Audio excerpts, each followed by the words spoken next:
Good afternoon. Welcome to the July 29th edition of Sports on Sunset. I'm your host, James Jericho. I'm Jeremy Paul. Welcome back, by the way. Oh, thank you.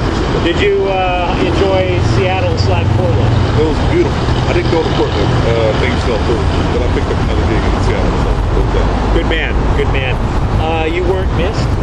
Of course not. Jeremy is back. Again, thanks to Reggie Jr. for filling in for the last couple of weeks. Thank you, Reg. It's Olympics time. And there have been a couple of developments that immediately jumped out. Again, we're not big in the prediction business, and for Pete's sake, there's so many events going on in the Olympics. There's no effing way that we're going to keep track of all of them, and frankly, nor do we want to. With that said, there were two developments that have happened immediately that made me wonder about the Olympics in general. The lifestyle of the Olympic athletes. See, as we all know, Michael Phelps has won a number of gold medals. He's only 2 medals, gold, silver, or bronze, away from tying the all-time Olympics record for the most medals won. He already has the most gold ones. He came in 4th yesterday, missed out on a medal. I don't recall which event. But what he said after the event was very compelling to me. They asked him about how much he enjoys swimming. And he was saying the worst feeling in the world is getting out of a warm bed and getting into the cold water. People will ask him, they go to a barbecue, you want to get into the pool? No. They go to the beach, hey, you want to go for a swim with us? No. Why does this matter? We're coming up on a number of Olympic athletes, and I think this is key, who are so ingrained into being athletes that they have to go out of their way to do something crazy as some sort of a release from this hectic lifestyle. Phelps, as you all recall, 4 years ago, was found online blowing into a bong that looked like the size of a car muffler. And we have also found out that allegedly the gay app for smartphones called Grindr failed in London last week at about the same time that all the Olympic athletes showed up. In other words, many of them may be sweet, which is fine. This is not about judging. But when you look at the Olympics persona, the whole thing with patriotism, with nationalism, do these sort of things threaten the Olympics? And frankly, are the athletes going out of their way to do something off the beaten path to make up for the incredibly regimented lifestyle that they already lead? Wait, the question is, are they lashing out? Not lashing out. It's not lashing out like they hate somebody, but it's kind of like if you stay on the straight and narrow in a regimented lifestyle so much, does that mean when you finally have free time, you just get hammered? I don't think so. Okay, what do you think? What I think is happening is that besides the car chase. Wow. All right. What I think is happening is that these athletes are so much in need of a release. That's what I'm saying. Right? It's not like they're lashing out. It's like when you I'm not suggesting it's lashing out, but I'm not questioning whether or not the straight or gay lifestyle is better. This is not a question of straight or gay. This is a question of, look, it's a hookup site. It's not a relationship site. You're just going there for the quickie and getting whatever you can as quick as you can. See, I've never been on Grindr, so I don't know shit about it. Okay. All right. What I do know is that people go to distant lands to sample exotic tastes. You know, they want to wet their palate, so to speak, with different flavors of excitement. Now, if this means that Michael Phelps has to taste the purest of weeds grown in Amsterdam, so be it. If this means that a soccer player, after winning a gold medal, has to sample the fruits of 17, 18-year-old girls in London, so be it. All this means is that it's like the spoils of war. You've lived and now you want to, rape and pillage. But here's the thing. We're looking in the grander context of the Olympics and nationalism. Okay. Okay. The reason that matters, you take, for example, the 1984 Olympics. Okay. Everybody thought, and he was, Greg Louganis was a fantastic athlete. Way in the closet back then. Right. And there was a reason for that. The reason being, would we have accepted somebody being out? No. So the question, which is probably right. So the question is that more accepted now here in the year 2012? No. You know why it's not accepted? Well, people would say we accept it, but we're still talking about it, so it's not accepted. It's not accepted at all. If it was accepted, nobody would even reference it whatsoever. And they wouldn't go on the app in the first place trying to look for a clandestine hookup. Well, no, you go on websites to get easy hookups. It's not about clandestine. Like, could be. No, because you can pretty much find anyone you want that is on Grindr on any other website. So anyone that's looking for easy sex is on every other website. Hell, I'm on 44 of them. You're gonna find, if you want cheap ass, which by the way is how we met.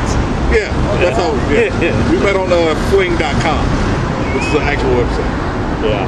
So what I'm saying is this: like these people, they want to celebrate their wins one way or the other. Like that's what I heard recently. There was a soccer player who said that the reason that people are so happy after the Olympics is because you get to hook up with hot guys and hot girls after the Olympics are done, after your events are done. So the entire time they've worked for sometimes 8, 16 years to work up to being Olympic level athletes, and it's because at the end of the day you get to have hot sex with somebody that is at the epitome of human development. These are the greatest athletes in the world competing against each other. What is the craziest story of a world-class athlete? You said you knew a couple of world-class. Yeah. You don't have to name them. Yeah, I'm not asking you to do that. Give me the craziest story of an unnamed world-class athlete. Because I used to look, some of the guys that I used to cover back in the day in the major professional sports. But we just didn't report about it. Right. So give me an example of some of that stuff that some people that you have met did. All right. There's the story of the Olympic sprinter who met two Olympic swimmers, and had a nice three-way over some cocaine. Yeah. That's inspired.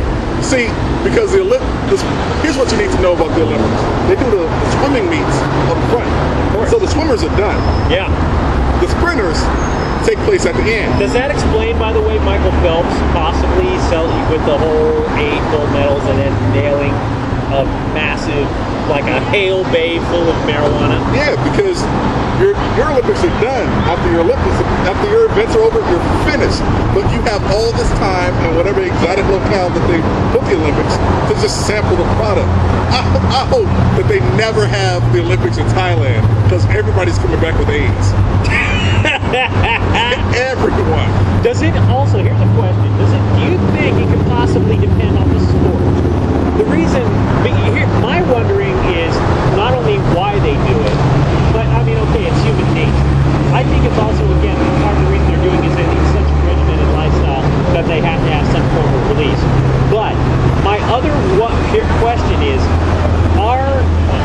looking at these athletes in society, we lionized Greg Louganis. We might not have done it if we knew he was out. Okay? Look, does it depend on the sport? For example, if a member of the track team was bisexual and maybe sampled some weed, maybe we'd give that guy or woman some slack. On the other hand, look at the female gymnasts. If one of them came out and said, you know what, I just like girls, I don't think we'd like that at all, for a few reasons. One, the main American gymnast is America's sweetheart. They always call her that. Two, she's 14, which means she's underage, which means she shouldn't be experimenting that much sexually, legally in the first place. It's legal in London. Oh, 16 is legal in London. Yeah. That's right. Yeah. So basically, but do you see me working? Yeah, I see it. So does it depend on the sport? No, because people assume that the swimmers are gay anyway. What about the gymnasts? No one assumes that the gymnasts are gay. And it's not so much that they care. Or whether or not they use... the female gymnasts. Nobody assumes that they're gay. The male gymnasts, everybody assumes. Like if you can do the splits and you're in the Olympics, more likely you're gay. That's what people think. At least that's what happens in the Midwest.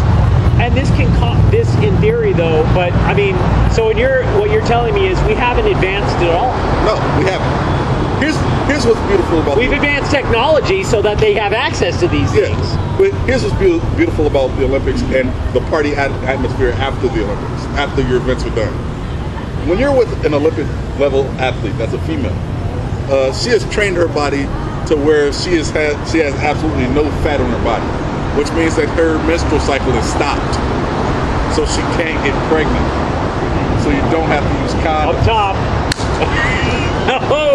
That's what people need to know about Olympic level athletes. Flojo took a while to, get pregnant afterwards because her body had no fat on it, but she was married. Yeah. So Jackie Joyner Kersee, all these Olympic athletes, they've tuned their body to the utmost of perfection. You can say to Adam and Eve style, if you will. This is the perfect body. No menstruation. No periods. So we haven't advanced at all as a society. The only thing we have advanced is the access to doing these things, and everybody's still keeping that shit on the down low. Yes, because who wants to know everybody else's business? It's not like they're on reality television, are they?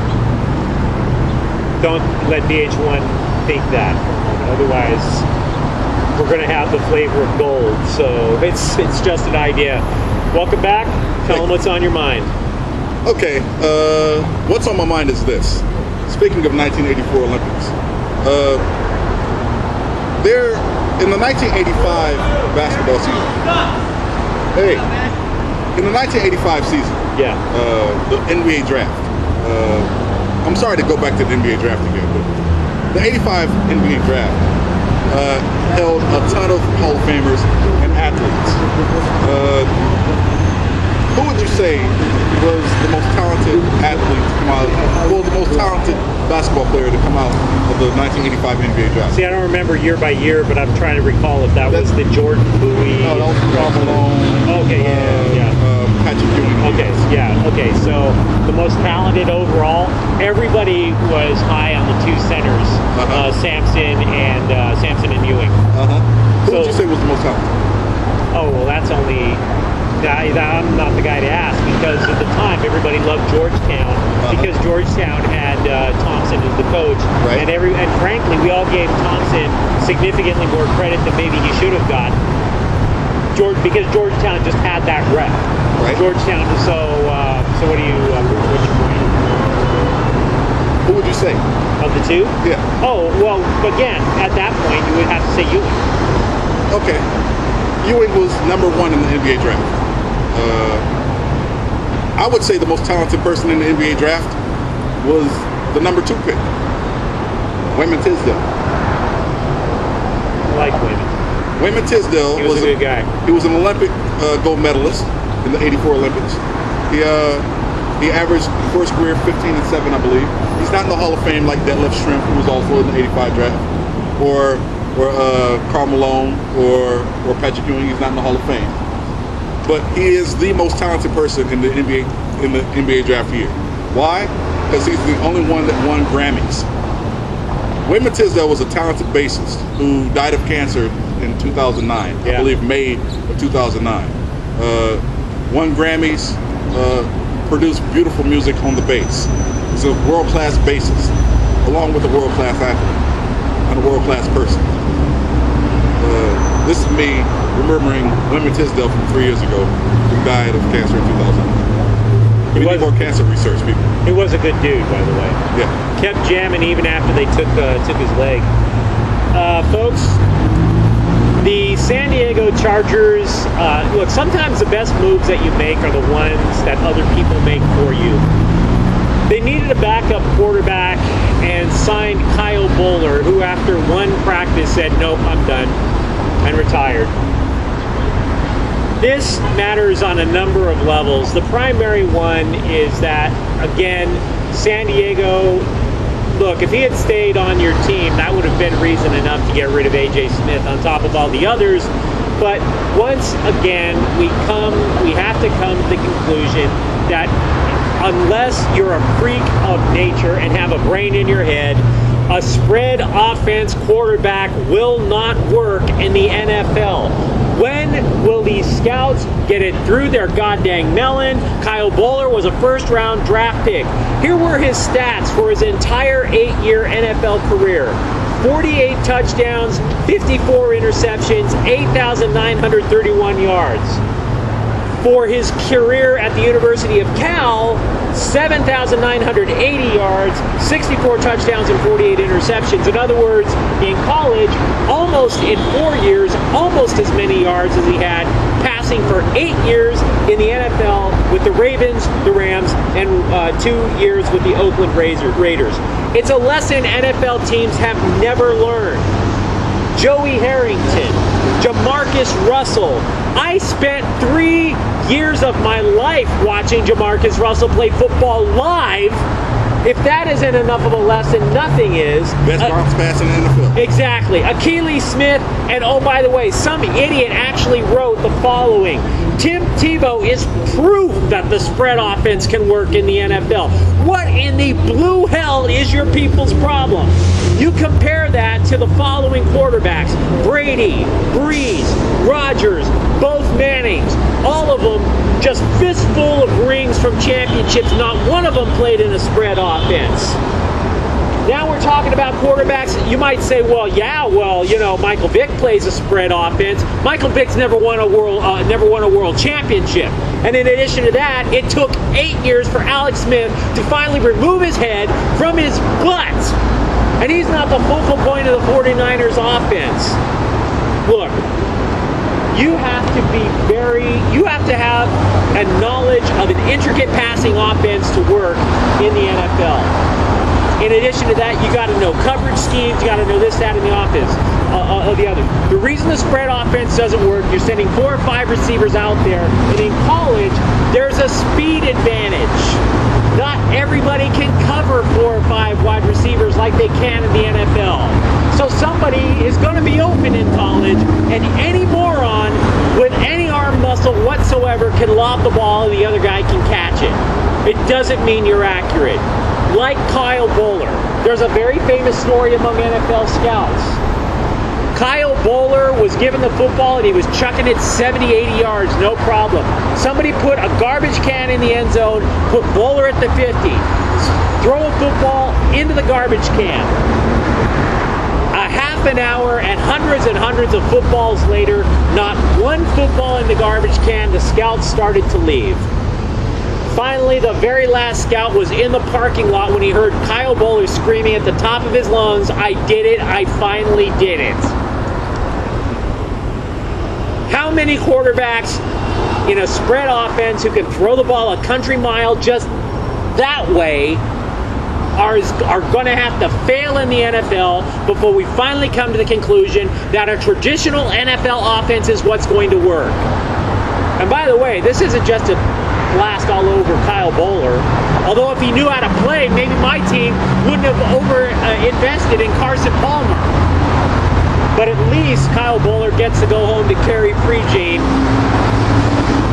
who has a game film of her own, if you know what I mean. Yeah. 60. Go Kyle Boller. Exactly. You got skills at least in that way, player.